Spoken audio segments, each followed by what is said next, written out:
des certifications 3 et certification 4 personal training. Donc j'ai fait ça. Donc d'entrée, j'avais déjà booké mes cours. Donc je savais qu'à peine j'arriverais, j'avais 10 jours pour me trouver un appart. Donc si vous êtes intéressé pour être personal trainer, j'en vois beaucoup, j'ai beaucoup de questions aussi à ce sujet-là, des gens qui partent à l'étranger, qui veulent du coup être personal trainer là-bas ou donner des cours de fitness, tout ça. Ce sera le cursus à suivre, certification 3 et 4. L'avantage de ces certifications-là en Australie, c'est qu'elles sont valides en UK, donc en Angleterre et ces pays-là en fait, parce qu'il y a les accords, vous savez, ils ont la même reine, tout ça.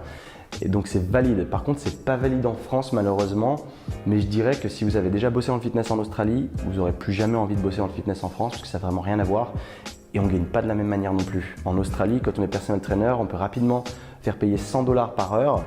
En France, c'est même pas imaginable, ou à moins vraiment d'être sur Paris, dans une petite zone où je sais pas, mais non.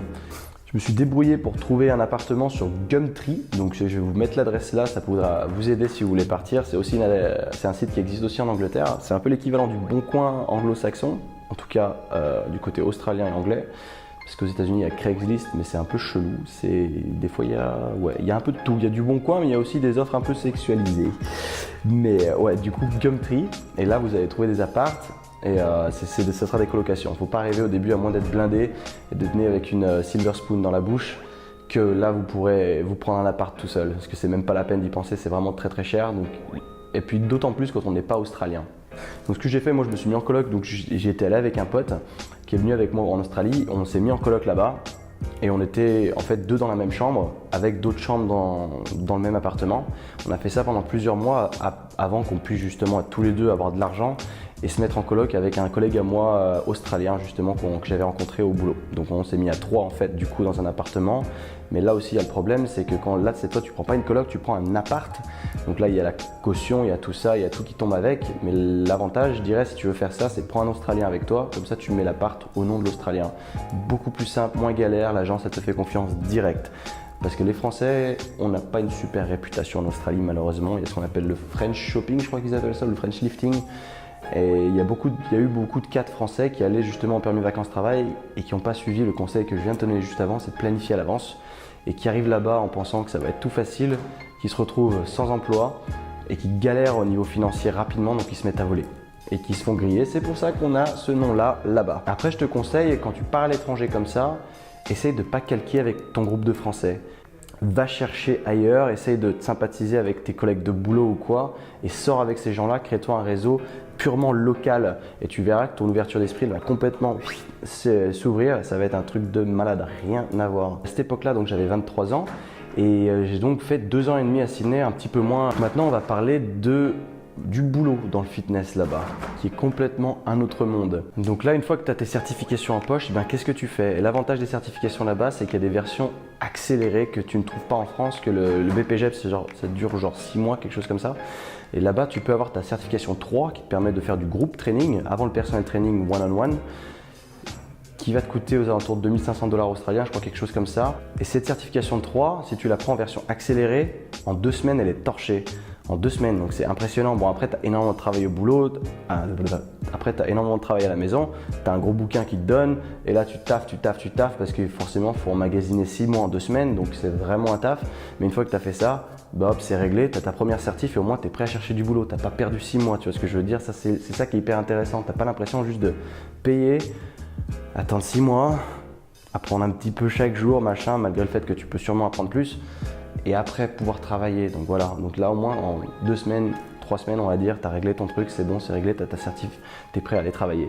Maintenant pour trouver du taf quand tu es français, par contre là-bas dans le fitness, c'est assez complexe parce que bon, déjà tous les termes techniques, il te faudra les savoir, mais si tu as fait tes formations là-bas, bah là tu es bon, normalement tu les as. Par contre le BPGEPS ne sera pas valable là-bas. Donc si toi tu es déjà personal trainer ici et que tu te dis que tu vas faire une validation des acquis là-bas, ça ne va pas être possible. Malheureusement, c'est pas du tout reconnu. Donc une fois que tu as ça, donc tu peux faire du groupe training. Et ce que tu fais à ce moment-là, c'est que tu cherches du taf. Et là par contre, l'avantage ou l'inconvénient, tu me diras, c'est que tu trouves du taf hyper rapidement. Mais par contre, bon, tu peux te faire virer beaucoup plus rapidement derrière. Alors qu'en France, tu peux mettre très longtemps à trouver du taf, de multiples interviews, tout ça, entretiens. Mais bon, tu es plus sécurisé, tu vois. En France, c'est un peu ce système là-bas, c'est plus libéral. Mais bon, l'avantage que ça a, c'est que si tu as faim et que vraiment tu vas chercher du taf, tu peux en trouver très rapidement. Donc ceux qui disent qu'ils ne trouvent pas de taf, en général, c'est qu'ils ne cherchent pas spécialement, ils cherchent pas. Donc ce que j'ai fait moi, je vais t'expliquer exactement la situation, tu vas te mettre pour te mettre vraiment en scène, je vais te mettre des clips de cette fameuse salle de sport, de ce gym, de comment j'y suis arrivé, tout ça. J'ai trouvé pas mal de clips en ligne de cette rue, c'est hyper sympa, ça va vraiment te donner l'impression d'être là-bas avec moi. Et en fait, au tout début, on se baladait sur Pitt Street Mall. Donc là-bas, c'est en plein milieu de Sydney. Et c'est très commercial et c'est piéton et c'est super beau, c'est génial. Et à côté de ça, il y a un gym ici, c'est le groupe Fitness First. Et Fitness First, c'est énorme en Australie et c'est anglais. Il n'y en a pas en France encore, malheureusement. C'est des gyms qui sont vraiment très très gros et c'est hyper complet, enfin, c'est génial, quoi. Il y avait 2 mecs. Et un de ces 2 mecs d'ailleurs, c'est quand je parlais qu'on avait pris un appartement avec un Australien, c'était avec un de ces 2 mecs-là, donc tu vois comment ça s'est fait. Ils étaient en train de gueuler, donner des prospectus, tout ça. Et mon collègue avec qui j'étais venu de France, il me dit, bah tiens regarde, putain, il y a un gym là, tu veux pas qu'on aille voir? Et moi j'ai fait, ouais laisse tomber, on vient d'arriver, tout ça. Chose que je n'aurais jamais dû dire. Mais lui, il a géré parce qu'il m'a tiré quand même, il m'a dit, allez viens, on y va, c'est parti. Ok, on parle à ces 2 mecs, nous filent des flyers et ils nous font passer dans ce gym. Et c'était sous-sol, underground, souterrain, en -1 quoi. Quand tu descendais déjà, tu étais dans une vibe différente. Déjà, tu comprenais tout de suite où tu allais. C'était super récent et tu avais les caisses à droite et sur la gauche, tu avais une vitre et tu voyais une grosse zone et il y avait un traîneau, un sled. Je sais pas si tu vois ces trucs-là qu'on utilise souvent en football américain en plus ou en préparation sportive. Ah, je suis tombé amoureux. Parce que j'ai vu ça, j'avais jamais vu ça en France à l'époque.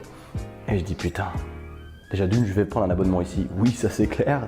C'était plus cher, par contre c'était 20 $ la semaine, donc ça remonte à, ouais, si tu prends 4 semaines, on va dire, ça fait 80 par mois.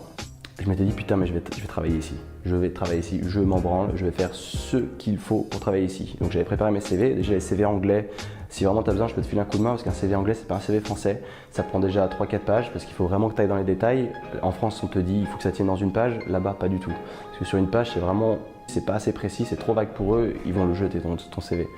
Donc mets-en des tartines, exagère, abuse, mens si tu veux, mais mets-en un maximum sur les CV. Et ce que j'ai fait, donc au début j'ai pris mon abonnement, tout ça, je suis allé m'entraîner 1 ou 2 fois. J'ai commencé à sympathiser un peu avec tout le monde.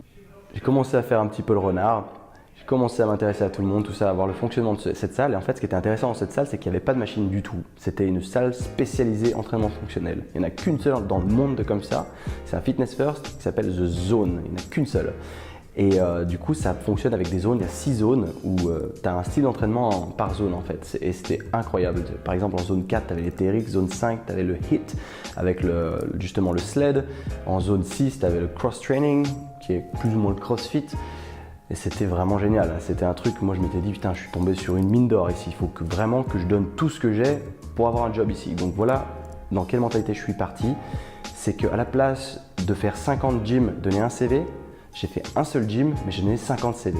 C'est ce que je veux dire. J'ai été persévérant sur cette salle-là, parce que c'était là et j'ai tout fait. J'ai montré que je voulais absolument travailler chez eux. Et ça a mis un peu de temps. Du fait que je sois français, le problème c'est que je pouvais travailler que 6 mois chez le même employeur avec un permis vacances-travail. Ça, je ne le savais pas. Donc maintenant tu le sais, si jamais tu n'étais pas au courant non plus. Donc il a fallu que je trouve une ruse et dire que j'allais étudier après pour pouvoir allonger mon visa. Chose que j'ai fait. Mais en l'occurrence, j'ai été appelé au bout de 2 semaines à peu près. Ça a été relativement rapide entre guillemets.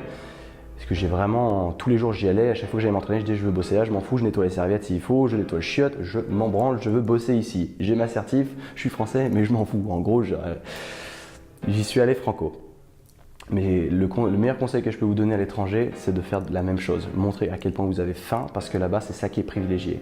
Votre expérience, en principe, elle n'aura pas un impact énorme. C'est à quel point vous avez faim et qu'est-ce que vous pouvez apporter à cette boîte. C'est ça, eux, qui vont regarder en premier. Donc forcément, je venais d'arriver, je venais d'avoir ma certif. J'avais aucune expérience, même si je m'étais entraîné avant pendant 2 ans et que je joue au foot américain, tout ça. Ok, et alors, c'était ça surtout. Et ils cherchaient, il y avait 2 postes. Pour être floor instructor, c'était même pas floor, c'était small group training instructor. Et il y avait 15 personnes qui ont passé l'entretien. Et putain, j'ai fait partie des 2. J'ai réussi, j'ai passé, j'étais vraiment comme un fou quand ils m'ont proposé le job. J'avais réussi, donc j'ai été formé vraiment de manière forte en plus de ça, très très dur, parce que vu que c'était un gym unique au monde, ils cherchaient, ils testaient Au niveau des payes, déjà ils testaient, on avait un statut un peu particulier par rapport aux autres instructeurs des autres Fitness First. On était payé 21 $ de l'heure. Dans 7 heures, il fallait qu'on fasse 2 classes d'une demi-heure. Des petites classes, c'est pas des trucs comme Les Mills, si tu connais, ça n'a vraiment rien à voir, c'est des circuits. Il fallait apprendre des programmes par cœur qui changeaient toutes les 6 semaines à peu près, quelque chose comme ça, tous les 2 mois. Et de là, tu faisais tes classes. Sauf qu'au début, je m'étais dit putain super, ça fait genre 14-15 € par heure, c'est top. Et au final, je me suis rendu compte que c'était beaucoup de travail. Donc je faisais des fois 12 classes par heure. Imagine que même si tu fais pas les mills, tu n'as pas à faire la classe en même temps, tu gueules, tu fais pas mal de... Il faut être réactif quand même, tu bouges quand même pas mal, donc tu brûles énormément de calories. À cette époque-là, c'est vrai que je devais tourner à 4-5 000 calories par jour parce que sinon, je maigrissais à vue d'œil, quoi. C'était assez incroyable. J'ai acquis énormément d'expérience. Ils m'ont donné pas mal de certifications en interne. J'ai passé les TRX, les kettlebells, tout ce genre de trucs. Du coup, c'est génial pour ma propre expérience. C'était au top. Et il y a aussi autre chose à laquelle je me suis confronté en étant français à l'étranger comme ça. C'est que c'était une grosse entreprise. Et si tu veux évoluer dans le groupe, si t'es pas un résident permanent, c'est grillé. Et du coup, moi, après 1 an chez eux, je commençais à me lasser et je voulais plus de responsabilités et plus d'argent. Donc je faisais aussi du personal training parce que d'ici là j'avais passé ma certification 4, donc je faisais les 2, mais c'était très éprouvant et j'ai demandé du coup à être upgradé, à faire quelque chose de mieux et ils voulaient me garder parce que j'avais de très bons retours, les gens m'adoraient, déjà j'étais français, je me débrouillais bien et ça leur changeait, j'avais une approche un petit peu différente.